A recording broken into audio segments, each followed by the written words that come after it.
Imagine stepping into your backyard and being greeted by a symphony of birdsong, the gentle buzz of bees, and the fluttering wings of butterflies.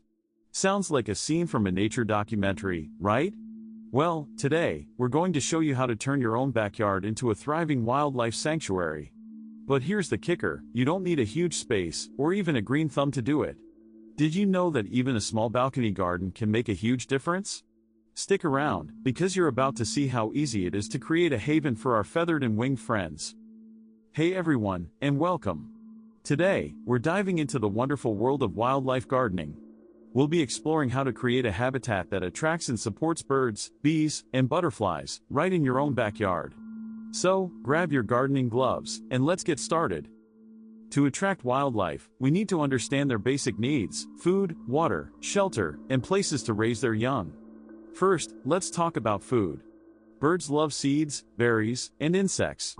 Bees and butterflies rely on nectar and pollen. And here's your first hook: did you know that native plants are 4 times more attractive to native pollinators than non-native plants? That is a huge difference. Next, water. Birds need fresh water for drinking and bathing. Bees and butterflies need shallow water sources to drink from. Shelter is also crucial. Birds need trees and shrubs for nesting and protection from predators. Bees and butterflies need places to overwinter and lay eggs. Now, let's talk about planting your garden. Start by assessing your space and sunlight. Choose plants that are native to your area and that provide food and shelter for wildlife.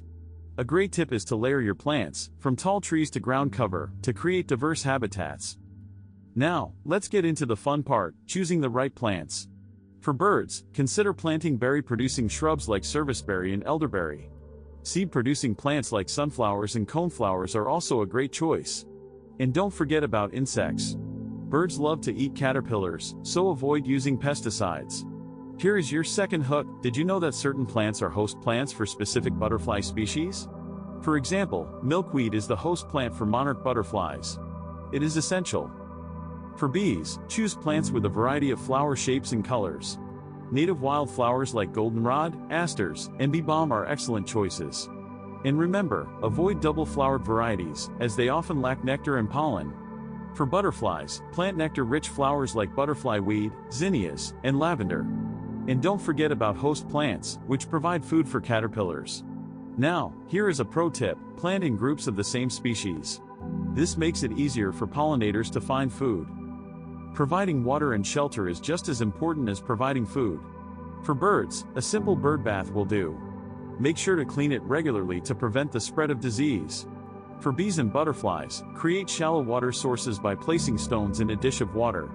And here is your third hook: did you know you can create a bee hotel from recycled materials? It is a great way to provide shelter for solitary bees. For shelter, consider building birdhouses and bat boxes. Leave dead trees and branches standing, as they provide habitat for insects and birds. And don't forget about leaf litter. It provides shelter for overwintering insects and other wildlife.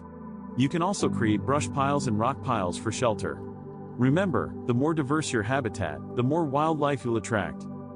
Maintaining your wildlife garden is easy. Avoid using pesticides, as they can harm beneficial insects and birds.